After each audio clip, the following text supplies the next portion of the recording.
Oh, kembali lagi di channel saya. Makasih buat kalian yang sudah mengikuti video ini. Kali ini terkait Faisal Assegaf ya, yang membahas tentang IKN. Yang kita tahu Faisal Assegaf ya kurang suka dengan pembangunan IKN. Ya kita lihat ya gimana videonya. Sebelum kita ke video, bantu subscribe buat channel saya yang belum subscribe.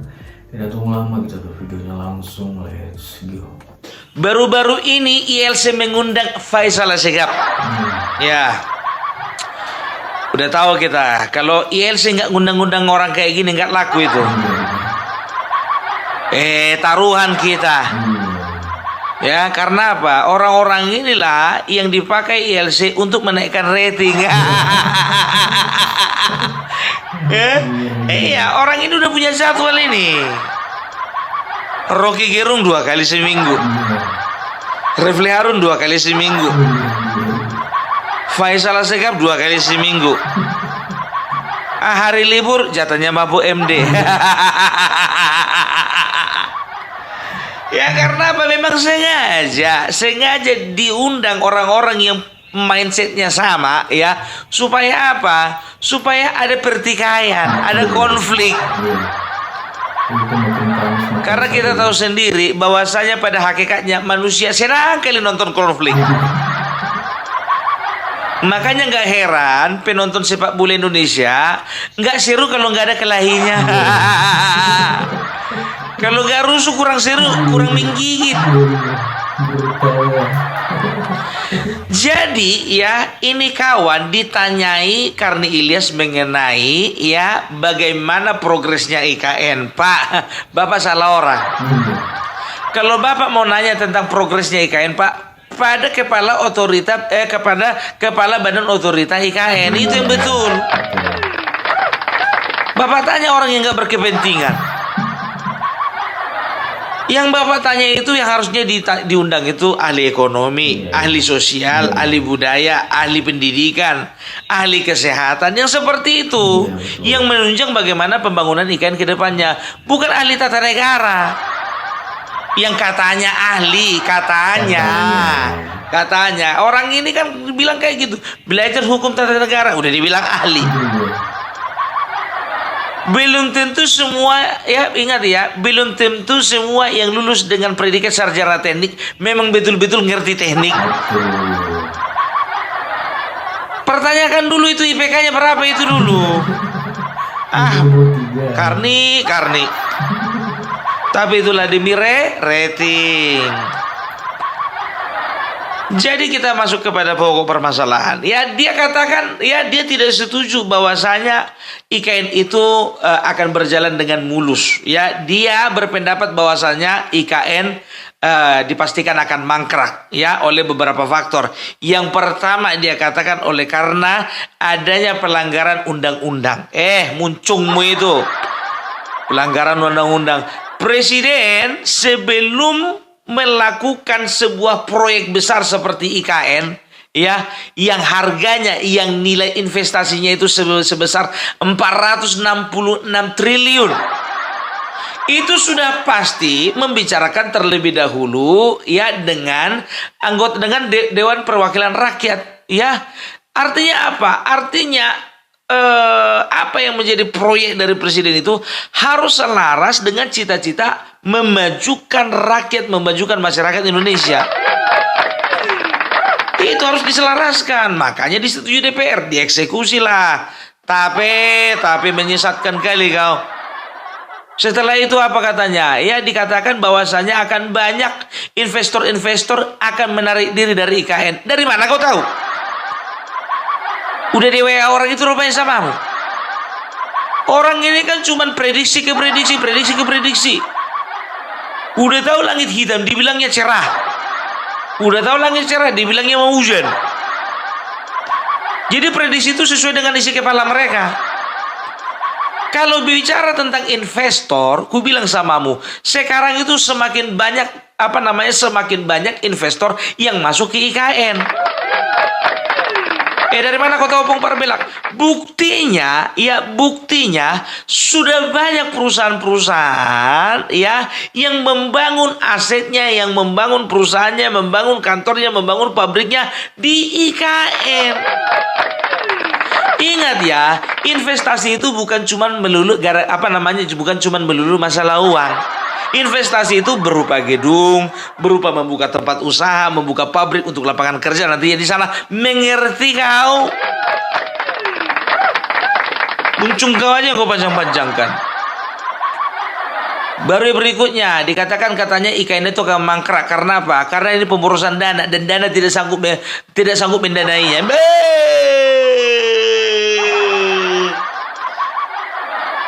Kutanya dulu sama kau pernah nggak punya uang 466 triliun?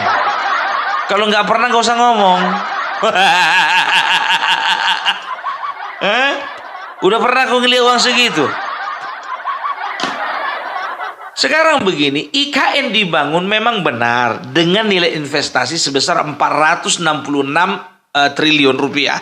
Tapi ingat, tidak semuanya diambil dari APBN. Gitu dia, Jadi ada 3 sumber dana. Yang pertama dari negara, dari APBN. Yang kedua itu dari investor, atau investasi swasta. Yang ketiga dari BUMN. Mau ku kasih tahu persentasenya? Masih kurang jelas? Yang pertama dari APBN itu senilai 89 triliun. Itu dia. Kalau untuk dari investasi swasta sekitar 245 triliun. Dari BUMN itu sekitar 123 triliun. Ngerti kau? Baca dulu. Moncong aja kau panjang-panjang kan. Nggak ngerti kau permasalahan, nggak ngerti kau dari mana dana datang. Asal kau bilang mangkrak. Otakmu itu. Enggak aja, aku kesal kali manusia kayak gini. Udah aku bilang orang-orang kayak gini itu bukan orang Indonesia asli. Karena apa?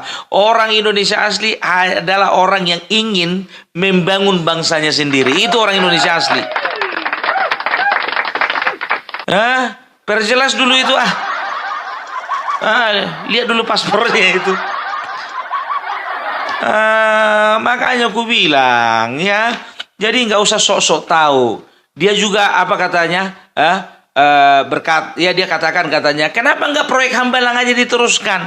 Padahal SBY sudah menitipkan kepada Joko Widodo untuk melanjutkan proyek Hambalang. Sekarang begini, ku bilang samamu proyek Hambalang dari segi dana. Proyek Hambalang itu nilainya cuma 1,4 triliun. IKN itu proyeknya 466 triliun. Berapa ratus kali lipat itu, Faisal? Artinya apa? Artinya urgensi untuk membangun proyek Hambalang itu hampir tidak ada. Gitu loh. Karena apa? Semenjak dibangun negara sudah rugi sekitar 463 miliar. Udah gue kasih lagi angka-angkanya samamu kan? Makanya kau bicara pakai data. Datamu mana? Matanya ini. Itu dia sudah rugi. Setelah itu apa? Ada permasalahan selain daripada masalah dana. Yang pertama masalah pelepasan lahan. Karena apa? Karena ketika proyek Hambalang dibuka itu akan itu akan ada pengalihfungsian sebagian besar hutan yang ada di sana. Itu pertama. Baru yang kedua, manfaatnya terhadap masyarakat tidak terlalu signifikan. Untuk apa dilanjutkan proyek yang sudah bisa dikatakan nggak bisa dilanjutkan lagi, itu harus diulang dari awal. Karena apa? Dari semua konstruksinya dan juga materialnya itu nggak bisa dipakai, dan juga urgensinya itu nggak ada, gitu loh. Itu yang pertama. Baru dia membandingkan lagi dengan kenapa nggak JSS katanya. JSS itu jembatan Selat Sunda yang rencananya akan dibangun oleh presiden sebelumnya. Harusnya itu dulu diperhatikan. Kalau berbicara tentang peningkatan ekonomi, harusnya itu. Jadi arus perekonomian dari Sumatera ke Jawa bisa lancar. Tapi salah satu pembangunan IKN itu sasarannya adalah pemerataan penduduk.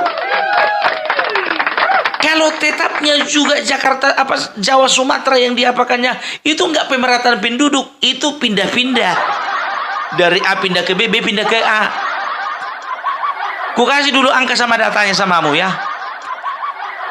Jumlah penduduk yang ada di Pulau Jawa dari sekitar 240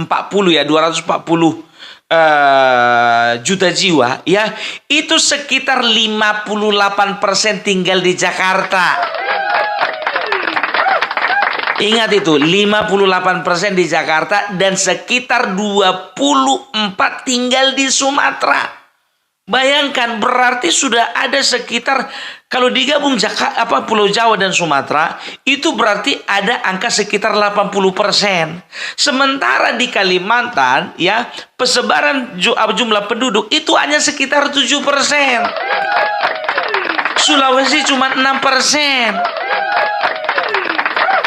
Ya, jadi perlu ada pemerataan penduduk. Ketika dibangun IKN di sana, maka nyatalah yang dikatakan dengan Indonesia sentris, bukan lagi dengan Jawa sentris.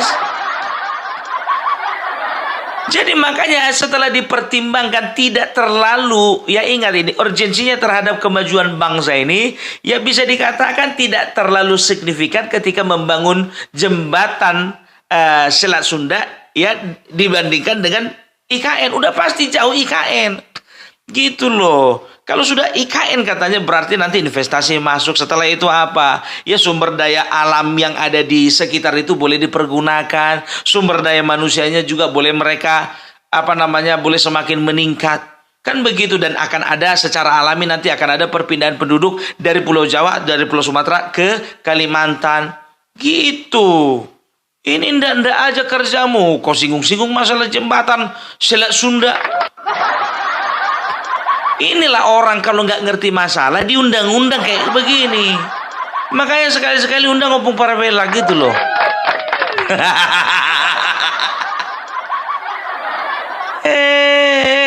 Masalah dana, masalah penduduk, masalah peningkatan ekonomi. Dan juga dia katakan apa? Ya, ini adalah merupakan sebuah kebingungan di masyarakat.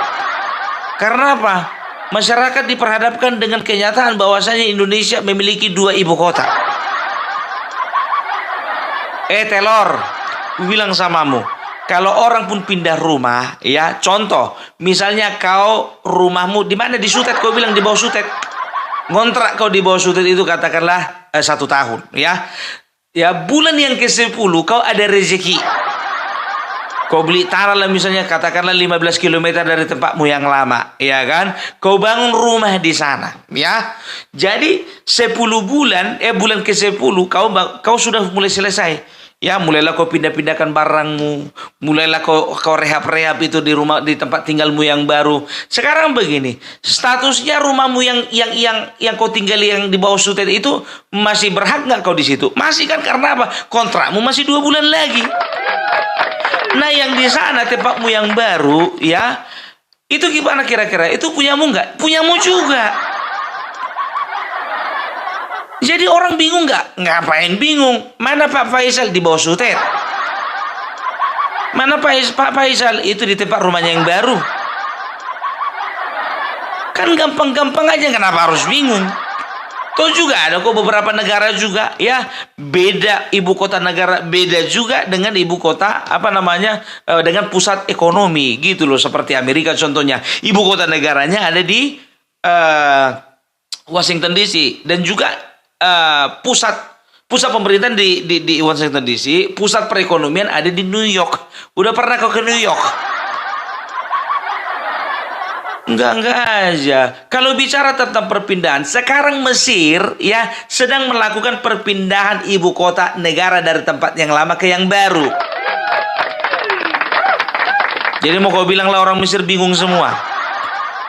Nalarmu itu loh rendah kali, rendah. cetek, kerdil. Nggak bisa ku bayangkan kayak mana partai yang mau kau apakan nanti, yang kau bangun. Ya, itu dia. Ya, jadi baru ada lagi kau bilang ini hati-hati loh, ini fitnah ini. Dia mengatakan bahwasanya IKN itu kecenderungan ada kemungkinan ya sebagai tempat aliran dana dari pencucian uang. Pencucian uang apa? Ngomong tuh pakai data lah, kampretnya inilah. Kurang ajar kayak ke orang. Pencucian uang. Inilah kalau misalkan inilah beresiko kalau seorang ahli tata negara kelamaan kerja di laundry. Datanya mana? Kasih dulu. Kalau mau data cari. Gak perlu aku yang kasih. Nana. Tulis bagus-bagus. Jadi makanya aku bilang, sebelum kau datang ke LC, bikin coret-coretmu. Kalau bahasa Medan, bikin kopeanmu, contekanmu. Jadi ketika kau ditanya permasalahan, kalau enggak, tanya dulu, telepon dulu si Karni. Bang, kira-kira apa yang mau abang tanyakan sama aku? Kenapa rupanya harus kau tanya sama aku? Biar ku bikin contekannya dari sini.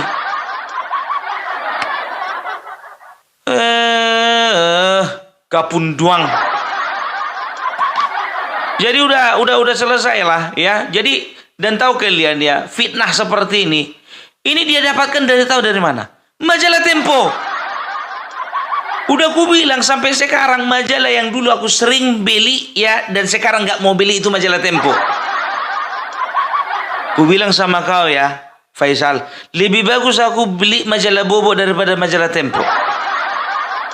Atau majalah Femina. Lebih baguslah itu ku baca-baca daripada majalah Tempo. Karena apa? Hampir semua informasinya menyesatkan. Sebentar lagi ini kena selidik ini. Perhatikan aja lah, majalah Tempo itu siapa sebetulnya yang dalang dari dibalik semuanya itu. Ya ketahuan nanti. Selalu memberikan menyajikan informasi-informasi menyesatkan. Podcastnya pun begitu, menyesatkan. Nama podcastnya apa? Bocor Halus. Yalah ya, kayak informasi bocor semuanya itu. Tapi tahu enggak kalian, di ujung podcastnya, di ujung talk show itu, dia katakan apa? Saya yakin bahwasanya pemerintahan Prabowo nanti adalah pemerintahan yang concern untuk membangun bangsa ini. Angkat telur dong, cari muka nih sama Prabowo. Idege.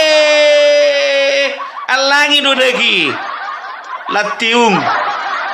Lapet. Kalau sama Prabowo aja karena presiden yang mau dilantik, cari-cari muka kau. Apa tujuanmu? Jadi Menko Polhukam. Jauh. Sedangkan bicara tentang IKN aja. Dan ingat ya, aku bilang sama kau sekali lagi, ini malu kau. Malu kau dulu kau bikin kau.